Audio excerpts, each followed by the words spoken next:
It's a new day at Laurel Springs Farm in rural Virginia. The cows are grazing under the watchful eye of owner Seth Umbarger. Good girl. How many head of cattle do you have on your farm? I have 200 cows, which comes close to 200 calves every year. His family has farmed this land for 5 generations. He was born here. His ancestors are buried here. For decades, this was a dairy farm, but over the years, it became less profitable. To survive, things had to change. In 2013, they gave up on the dairy business. We focus primarily on high-end beef now, raising sustainable, all-natural, just high-end beef. Come on, Lila. That's a good girl. Seth runs the farm with his wife, Courtney.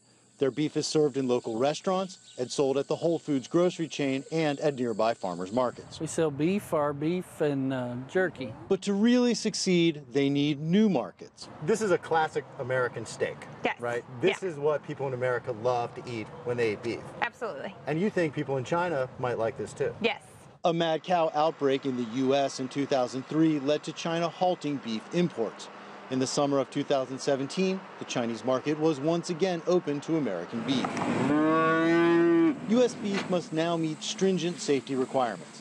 Each cow must be less than 30 months old, be traceable from birth through the supply chain to China, and not be treated with drugs used to promote growth.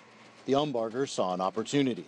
In May, Seth traveled to China on a U.S. government trade mission. So I went to Guangzhou and Shenzhen. He met with dozens of buyers who wanted to purchase his beef and lots of it. So on your trip to China, what kind of reaction did you get from potential buyers? Potential buyers, they were very excited. They wanted the beef right then. They wanted to go ahead and sign a contract. They wanted to make a deal that day. It was a perfect match. They want sustainable beef.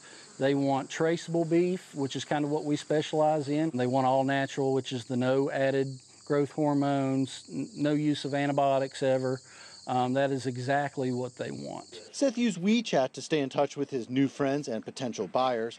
The demand from China was so high, they even began reaching out to other Virginia farmers, hoping to find more supply. I was really excited about it. And then our wheels turned. How do we make that happen? But now the Umbargers fear their plans for the future are at risk. As the trade conflict heats up, those potential buyers in China say tariffs have simply made U.S. beef from this farm and others too expensive. U.S. beef heading to China now faces 37% in total tariffs. None of those potential customers are willing to buy the Umbargers' meat at those prices. The ongoing trade conflict has put the future of their farm at risk. It has been a dream that's kind of come to life, and to think that it could come to an end, and the fact that it would end at the 5th generation is hard to swallow sometimes. The Umbargers are disappointed in U.S. leadership. Did you vote for Donald Trump? I did. Do you regret that? I do. I do. But they remain hopeful Beijing and Washington will find a solution. Hopefully this is still negotiation. Negotiations aren't over, but I'm hoping the tariffs will be dropped so we can pursue this avenue to sell our beef to China. So their family can continue to farm this land for generations to come. Jim Spellman, CGTN, Marion, Virginia.